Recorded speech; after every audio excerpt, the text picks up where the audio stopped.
Hey everybody, Mark Oliver here. You know me as MasterMooCow on Hey Trainer. I am house sitting right now, so I'm not at my usual locale, but a little bit bored of myself and testing out my webcam. And I thought, everybody else does videos for their YouTube channel, so why not I? So I just returned from the Texas Marathon.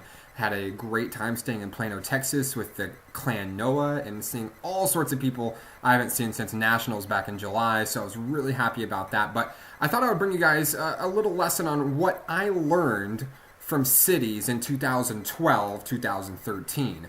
Granted, the marathon is still going on in a few places in the country, and there's a few cities still left to play before the States format and the next set comes out. But I was just going to share my experience with what I learned over cities, starting with really the three decks I felt like were the best.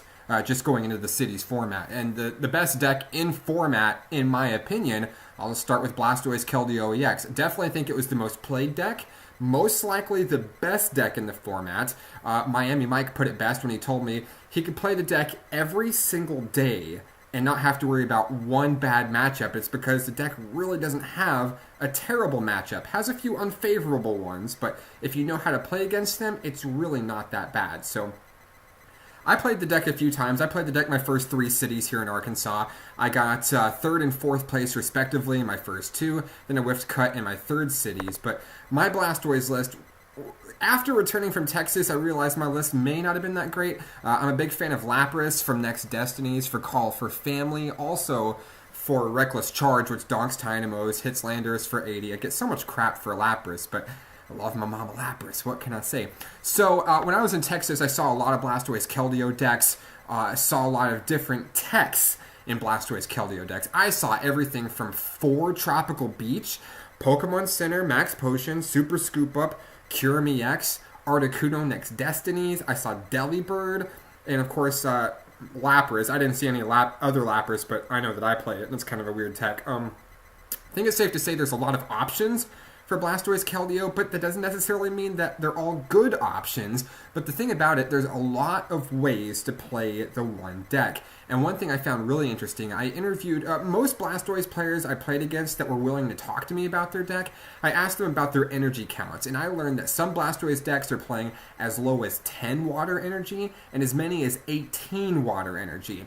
And the players who were actually doing well with the deck, I found that somewhere between 13 and 15 water energy was the norm for successful Blastoise Keldeo. But we all know with supporter counts and dead drawing and the format and going first and blah blah blah, decks can crap out, and you have to take that into effect as well.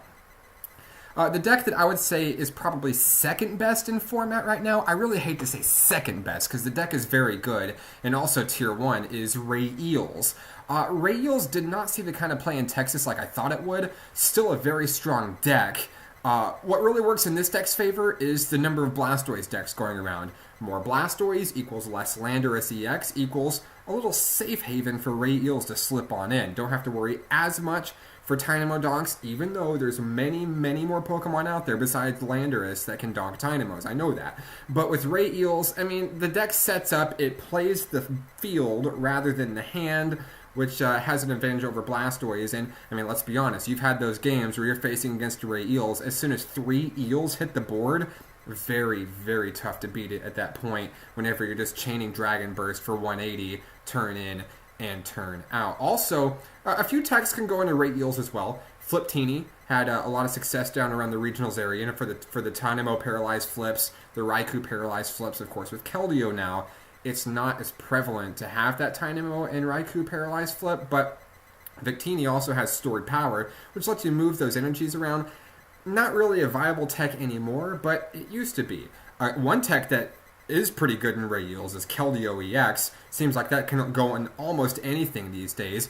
Catching up Eels is not a big deal anymore because you can just rush in, retreat, and be back to your Rayquazas just like that. One tech that I feel like is making a comeback, and it's a Pokemon card that really should never have died. I hate to say this, but this card is not played that much anymore, and it's sad because it's so good, and that's Black and White Zekrom. Saw a lot of Black and White Zekrom in Ray Eels. It was actually in the winning list that Martin Moreno won with, and for good measure. It's a good card. It's a good Sigalith counter. Does not care about Sigalith and still hits 120, which, 2 shots any EX out there while only giving up 1 prize. Pretty good tech still.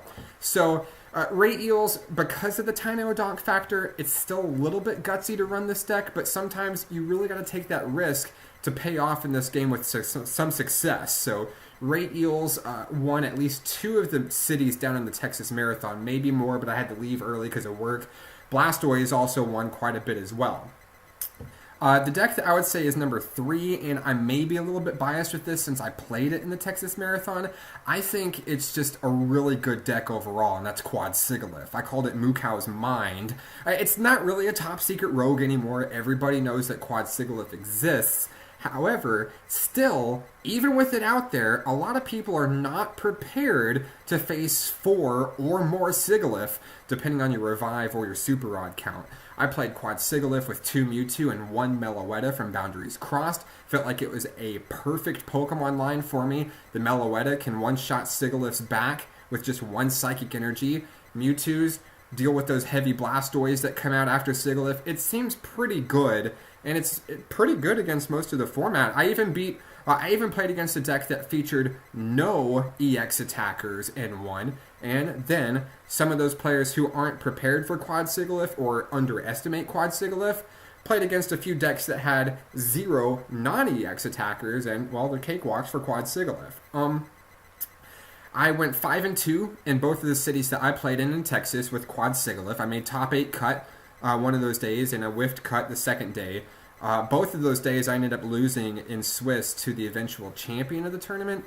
I lost to overall 3 Blastoise Keldeo decks, 2 in Swiss, 1 in top 8. The one in top 8 was John Kettler, who plays a very good Blastoise and is just a very smart player. Not many Blastoise decks knew how to play against me, but Kettler was pretty prepared to face Quad Sigalith, and rightfully so. Didn't underestimate the deck at all.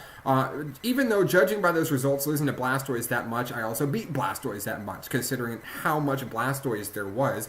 I'd still say that it's about 50-50. One thing I did learn from Blastoise Keldeo, and I consider myself to be a Blastoise Keldeo player, even though I played Quad Sigalith for 2 cities.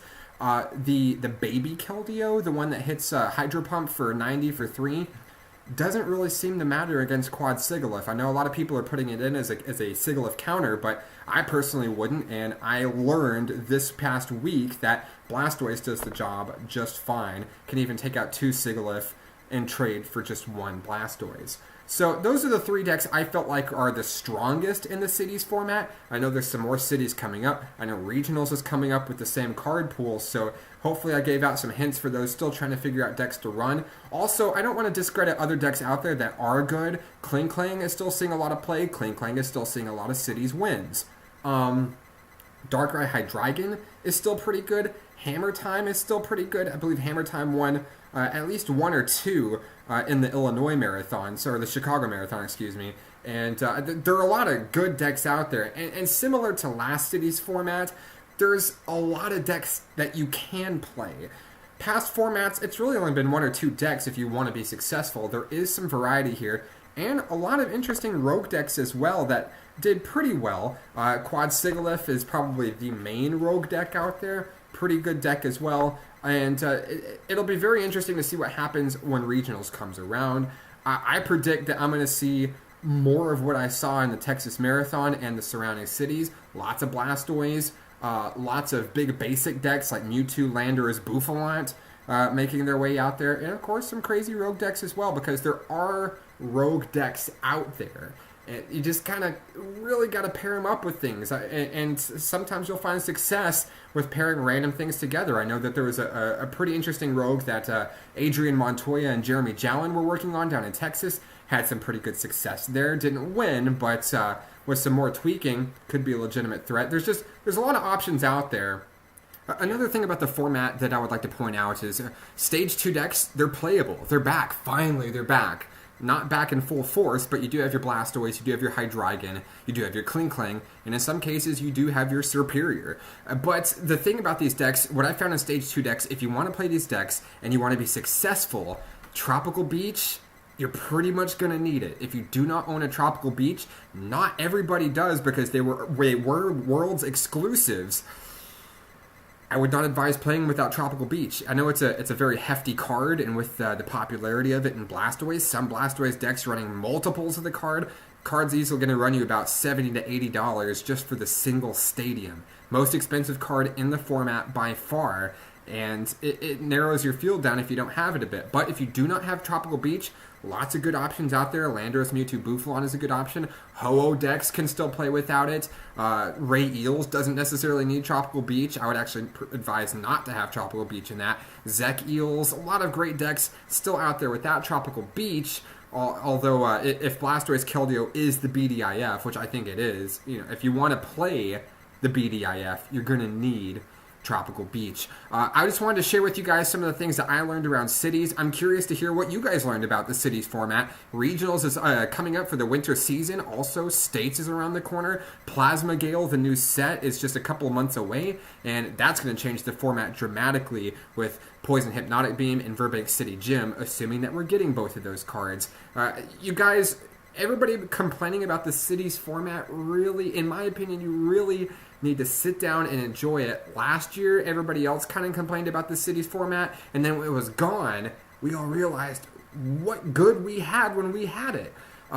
With PHB and Verbank coming out, I have a feeling that donks are going to be very popular, and it's going to cause for a lot of sour grapes in the next format, in the next few tournaments to come. So let me guys know what you learned from cities, and maybe you'll give us a good idea what to expect come regionals.